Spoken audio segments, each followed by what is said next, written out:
Ora, se é corrente pregar-se que Cristo ressuscitou dentre os mortos, como, pois, afirmam alguns dentre vós, que não há ressurreição de mortos?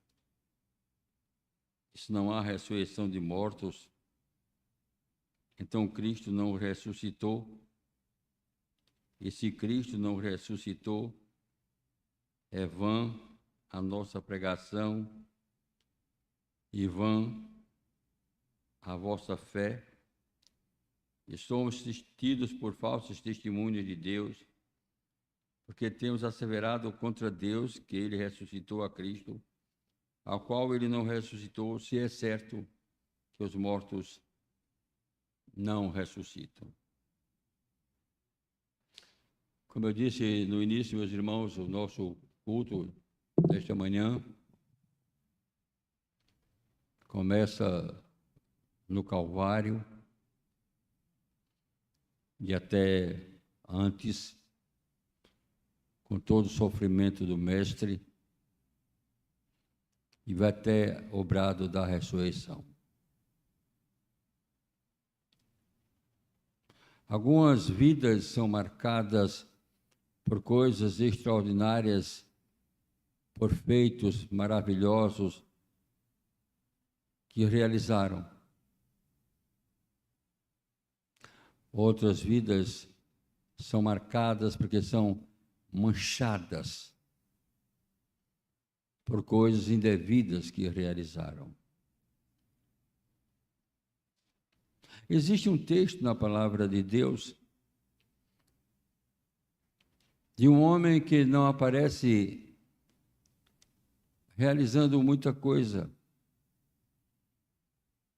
Até o que ele realizou não foi planejado por ele. Chama-se Simão Cirineu, de que um dos evangelhos diz que ele foi pai de Alexandre e Rufus. Quem gosta de história da igreja cristã, vai ver a importância desses Alexandre e Rufus, filho de Simão Cirineu. Mas o que é que a Bíblia fala de Simão Cirineu? Fala que Simão vinha do campo, portanto, era um trabalhador do campo, que não tinha nada a ver com o que estava acontecendo justamente ali pela Via Dolorosa, quando Jesus ia passando, que não tinha nada a ver com aquele cortejo ali, de que Jesus ia sendo levado para o suplício da cruz. Simão Cirineu, parece ao que a Bíblia diz, que estava alheio aos acontecimentos. Senão ele estaria ali, presenciando, olhando. Mas não. Enquanto os acontecimentos se desenrolavam, Simão Cirineu estava no trabalho. E vinha do trabalho, diz o texto, os textos bíblicos lá dos sinóticos. Pois bem, Jesus já com o corpo exângue, já sem poder levar a própria cruz, eis que os soldados pegam Simão Cirineu, que vem passando após a faina diária, e o obriga a levar a cruz. Nada mais os evangelhos falam a respeito deste Cirineu. Mas alguém estudando a vida de Simão Cirineu afirma que Simão teria dito: aquela cruz de madeira era muito pesada, que ele mesmo não entendia por que quais as forças que Jesus tinha para, depois de perder tanto sangue, depois de sofrer tanto, de perder as forças, ainda carregar o madeiro pesado até o Calvário. Simão Cirineu teria dito: esta cruz, este madeiro, era muito pesado. Mas nas minhas costas era muito leve. Porque todo o peso estava nos ombros de Jesus. E assim Simão Cirineu marcou a sua passagem. E os sinóticos não se esqueceram deste episódio, que em um deles aparecem 2 versículos, em outro apenas 1 versículo. Obrigaram a Simão Cirineu a levar a cruz. Marcou. Ficou marcado na história sagrada, a vida deste homem. Mas, muito mais marcado nos evangelhos, ficou a história de Jesus. Não apenas pelo sofrimento pelos quais ele passou. Alguns estudiosos de sua vida dizem que, independentemente de Jesus ser Deus, e ele o é, não apenas era, mas o é. Mas Jesus deveria ser aceito e deve ser aceito pelos seus ensinamentos e pela vida como ele viveu.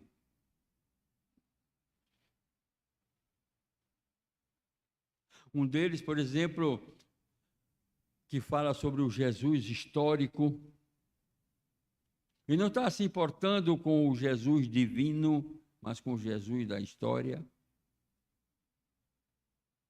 Que Jesus foi tão leal aos seus ensinamentos e às suas convicções, que ele disse que o reino de Deus viria. Mas até então o reino de Deus não tinha vindo, diz esse historiador, esse pesquisador, mas ele diz: Jesus resolveu morrer porque entendia ele que se fizesse isso, o reino de Deus viria. Tal homem, a gente precisa acreditar nele, na sua fibra, na sua hombridade, na sua honestidade, daquilo que ele ensinou. Diga o que foi que Jesus ensinou que ele não viveu.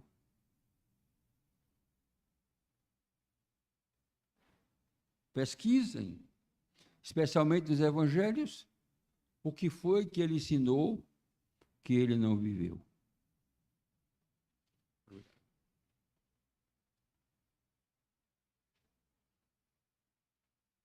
Em meio a tanto sofrimento, diz os evangelhos que, tendo amado os seus que estavam no mundo, amou-os até o fim. Amou-os até o fim.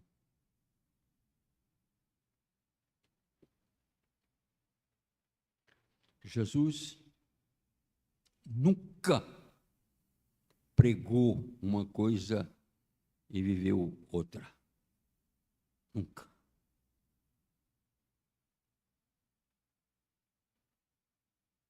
Jesus é o exemplo de palavra e de ação.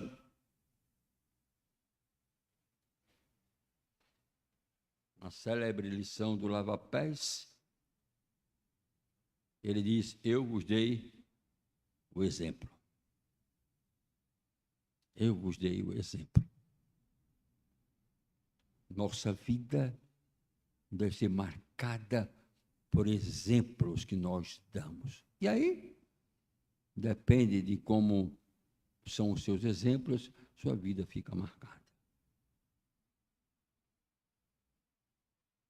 Nas mensagens que foram muitas proclamadas nesta manhã pelo nosso querido coral, meu amado coral, homenagem que os irmãos me fizeram há algum tempo, e de que, se porventura tem alguma coisa, a mim vai descer, eu me vai desço pelo nome do coral, pela homenagem que recebi. Das muitas mensagens, fica essa da via dolorosa, do que Jesus sofreu por nós, mas fica da ressurreição. A mensagem do túmulo vazio. Ele não está aqui. Por que vocês estão procurando entre os mortos aquele que está vivo?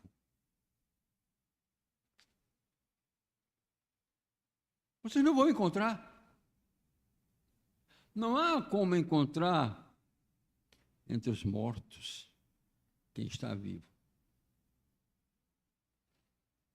Ele está vivo. Ele ressurgiu. Ele ressuscitou.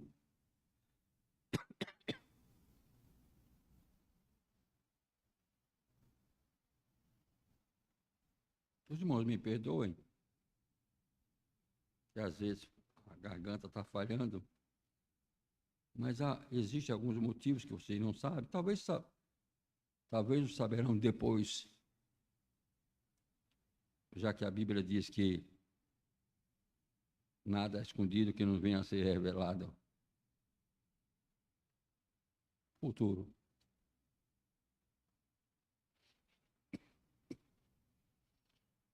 Eu orei tanto para poder transmitir a vocês nesta manhã uma mensagem de alegria, de vitória. Ainda ontem à noite estava orando, dizendo: Senhor, não permita que nada atrapalhe essa mensagem a ser proclamada. Por isso, irmãos, eu vou direto ao ponto nesta reflexão, porque para mim a mensagem maior já foi proclamada pelo nosso coral.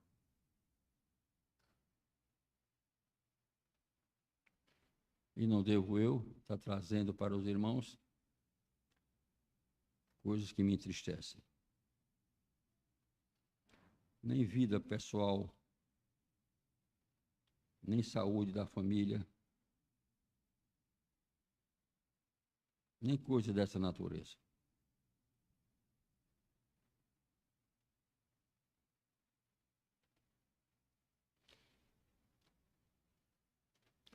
Qual é a mensagem da ressurreição?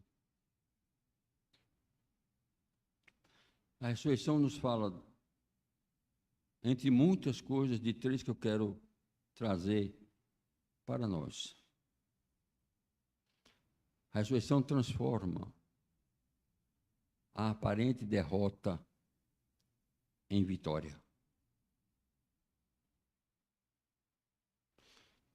Por que a aparente derrota? Porque para muitos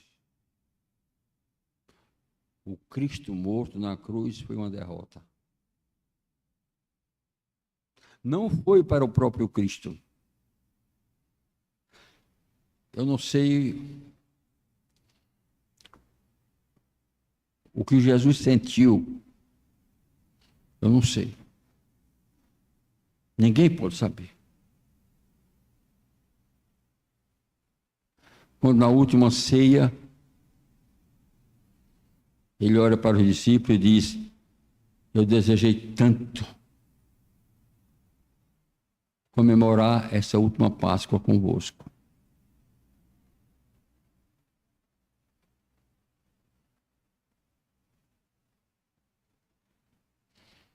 Estava pregando Bom Sucesso domingo. Fiz uma pergunta no início do sermão. Meus irmãos, eu estou pregando o livro. Nenhuma anotação. E sei que não vou dizer tudo. Algumas coisas eu preciso dizer. O que você sentiria? Isso foi domingo passado. Se você soubesse que aquela era a última semana, como você se sentiria se você soubesse que hoje, a partir desta semana que começa hoje, seria a última semana de sua vida?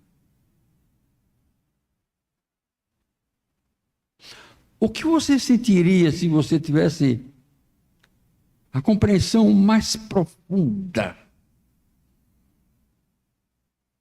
do que você ia passar e que nada daquilo era surpresa? Ah, se nós soubéssemos as surpresas que nos esperam. Jesus fala sobre isso, não fala? Fala sobre a segunda vinda. Se o homem da casa soubesse a que hora viria o ladrão, ele se prepararia. As surpresas acabam com a gente. As surpresas desagradáveis acabam com a gente. Porque se você soubesse, você se prepararia. Se prepararia. Mas ele não sabe. Jesus sabia. Jesus sabia cada passo. Jesus sabia de tudo que ia acontecer. Como ele sabia? Como ele sabia? Aquela seria a última semana. Os últimos dias. Pensar no suplício da cruz.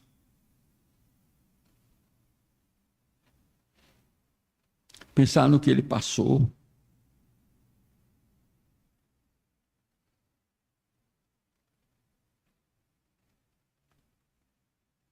Como você viveria se soubesse que ia morrer esta semana? Cada um teria uma reação, né? Eu acho que uns iam morrer antes do dia. Se isso fosse possível.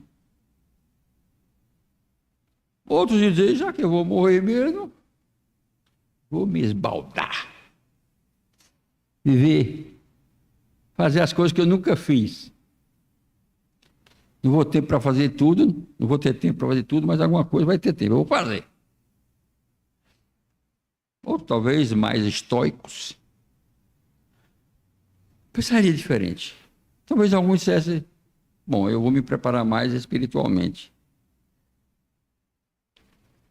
Confessar meus pecados, vou orar, vou me preparar. Bom, cada um teria sua reação.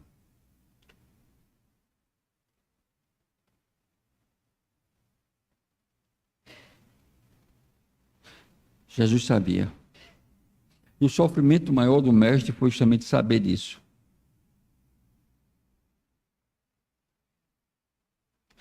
Você vive bem,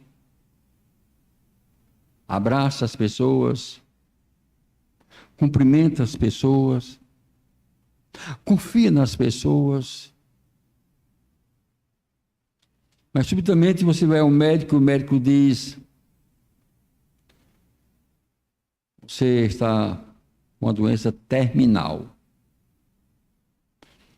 Aí você foi lá para fazer uma consulta de rotina. E recebe essa notícia. Mas eu? Você. Mas eu não sinto nada. Eu estou dizendo que você está nos últimos dias. Seus últimos dias. E, dependendo da doença,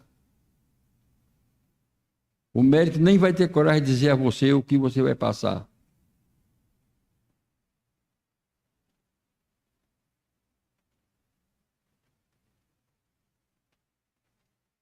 Eu vi, assisti, de assistência pastoral a pessoas fortes que foram ao médico e aconteceu isso. Estava em Itamaracá, na reunião do coral, batendo bola com o pessoal, com os homens, e um presbítero, um homem de Deus,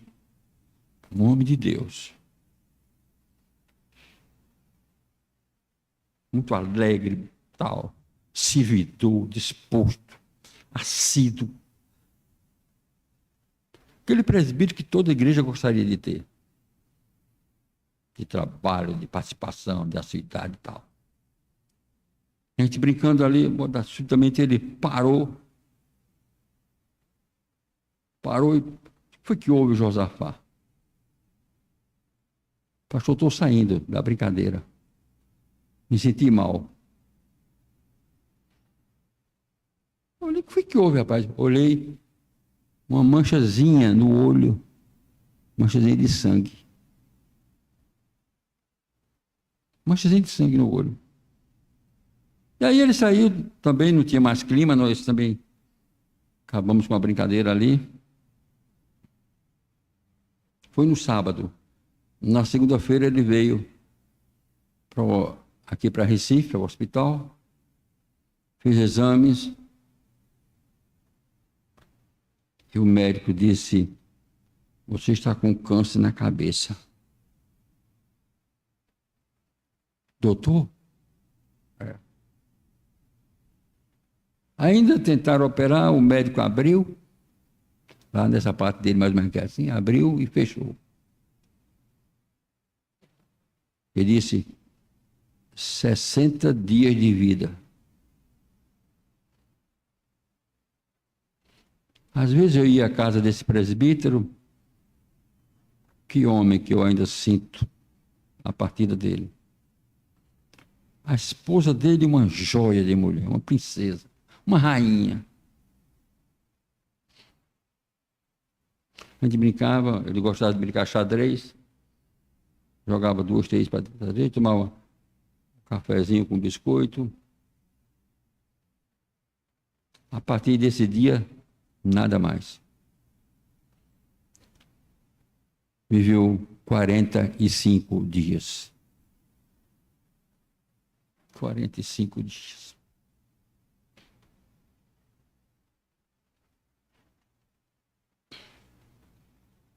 Esta consciência de que você tem te consome mais. Porque ele estava tão bem antes de saber disso. Vivia alegre, satisfeito e tal. Meu irmão, eu preciso de alguém para ajudar a congregação tal. Conta comigo, pastor. Foi lá, levantou a congregação. Tempo depois foi outra congregação que estava... Meu irmão, olha, você trabalha ali, tá? Agora a outra congregação tá... Pastor, é comigo mesmo. O senhor quer que eu vá para lá? Vai lá.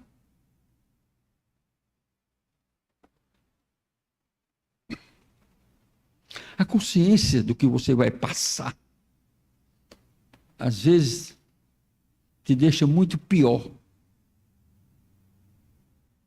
E Cristo sabia disso. A consciência do Gólgota, dos cravos, dos açoites, da negação, da traição, tudo. Tudo. Fez cair derrocado.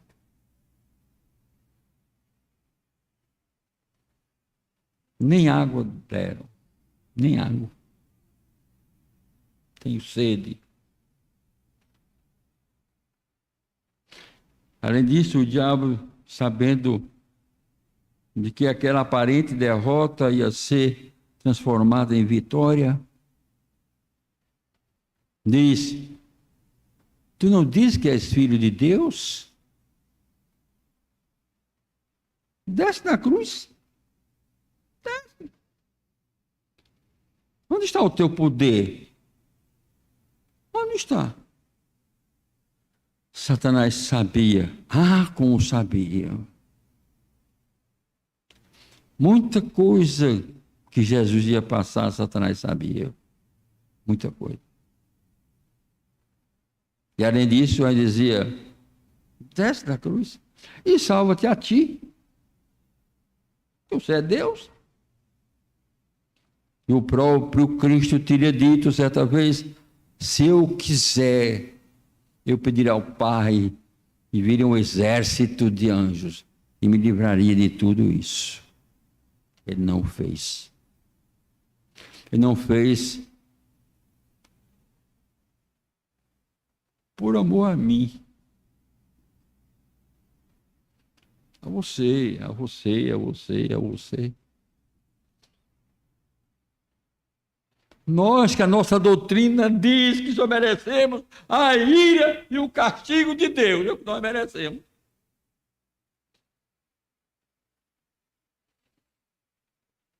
Mas até a cruz, ele foi por nós.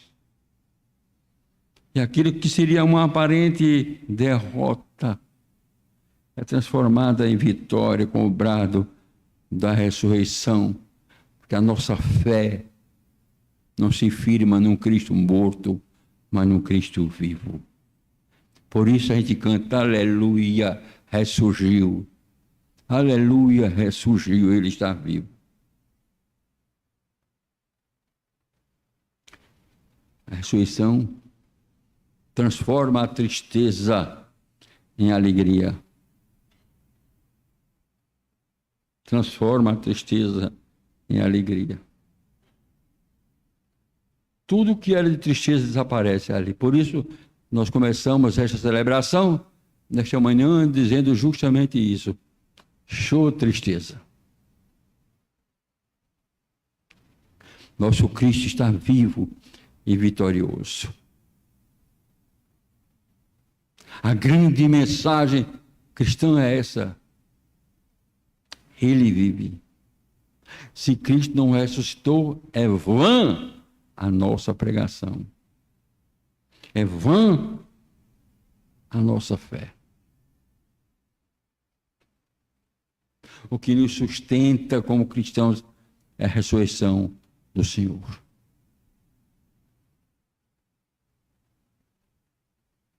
Você pode imaginar a mensagem proclamada por aquelas mulheres que foram ao túmulo pela manhã para levar aromas, ou a mensagem dos discípulos?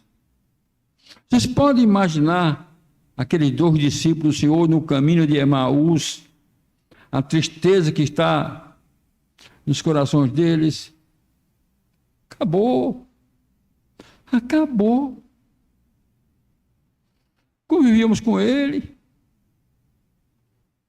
Esperávamos que ele fosse redimir a Israel. Mas mataram. Nossa vida não tem mais sentido. Vamos voltar para as nossas casas. Pedro diz: vamos pescar. Vamos voltar à nossa pescaria. Na Bíblia diz que os outros discípulos disseram: vamos também. Acabou. Acabou.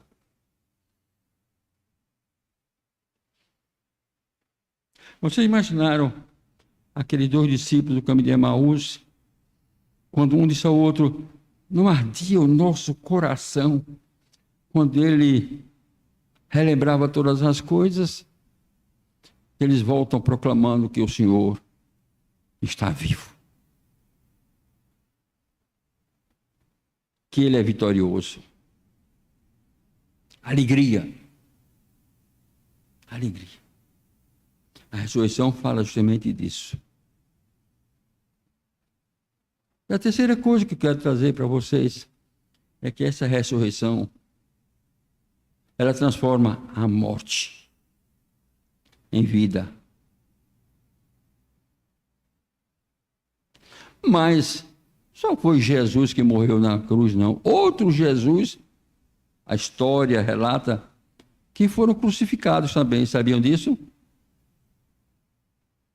Sabiam que um chegou a reunir 500 discípulos? Também se chamava Jesus. E por essa questão da sorte, que até Barrabás chamava-se Jesus Barrabás.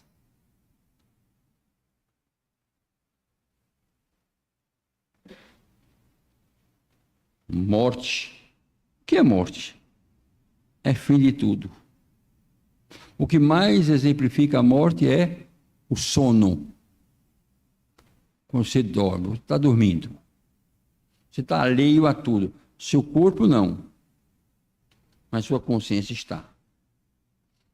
Embora psicólogos estudiosos provem de que a nossa mente, que a gente pensa que não trabalha, mas mesmo dormindo, ela trabalha. Daí porque algumas soluções são dadas, às vezes, enquanto a gente está dormindo.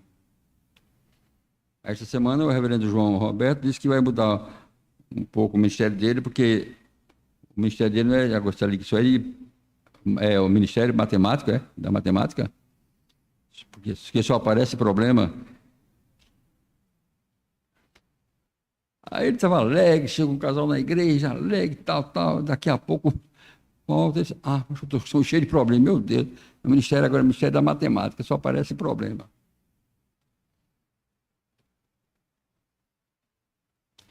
Transformar morte em vida é coisa que Deus faz. Por isso a Bíblia diz que Ele nos deu vida. É Paulo escrevendo aos Efésios. Ele deu vida. Não apenas essa vida física que nós temos, mas vida espiritual, vida eterna, que nos dá sentido de viver.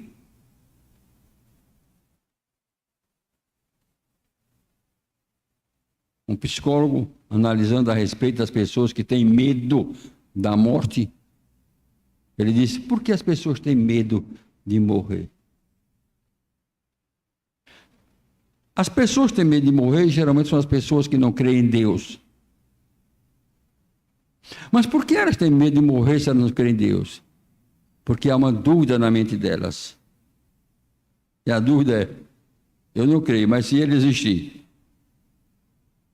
isso dá medo. Isso dá medo. O que nos dá coragem para viver é saber que a nossa vida não finda aqui. A nossa vida, meus irmãos, não vai findar numa tumba fria. Ou, quem sabe, numa cova rasa. Ou, quem sabe, até no fundo do mar, ou queimado por aí. Mesmo assim, não finda a nossa vida. Esse Cristo redivivo nos dá essa certeza que nossa vida não finda aqui. Que nosso caminho pelo qual nós estamos andando é para o céu. Para viver eternamente com o Senhor. Porque Ele vive e nós viveremos. Porque Ele ressuscitou, Ele nos garante vida eterna. Nos garante vida. E a mensagem é esta: se alegre. Porque quando nós fecharmos os olhos para esta vida, nós iremos para a eternidade, para viver eternamente com Deus. Coisa que nós nem sabemos como é. Vocês notaram que tudo que a gente vê em filmes, em tudo, do céu, não tem apartamento? Vocês notaram que em filmes, essas coisas, não tem mansão? Às vezes eu fico pensando, que se a gente viver eternamente na relva, só aparecem as pessoas na relva lá. Será? E não tem. Somos incapazes de dizer como é. Mas a nossa fé nos diz que é um lugar maravilhoso. Porque Deus está lá. E se nós estivermos com o Senhor, onde Ele estiver, nós estaremos bem.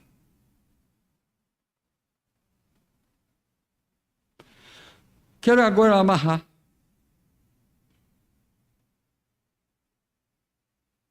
Simão, o Cirineu, disse com muita propriedade: aquele madeiro, aquela cruz pesada, e era pesada nos meus ombros, mas eu me senti com ela leve, porque todo o peso dela estava nas costas de Jesus.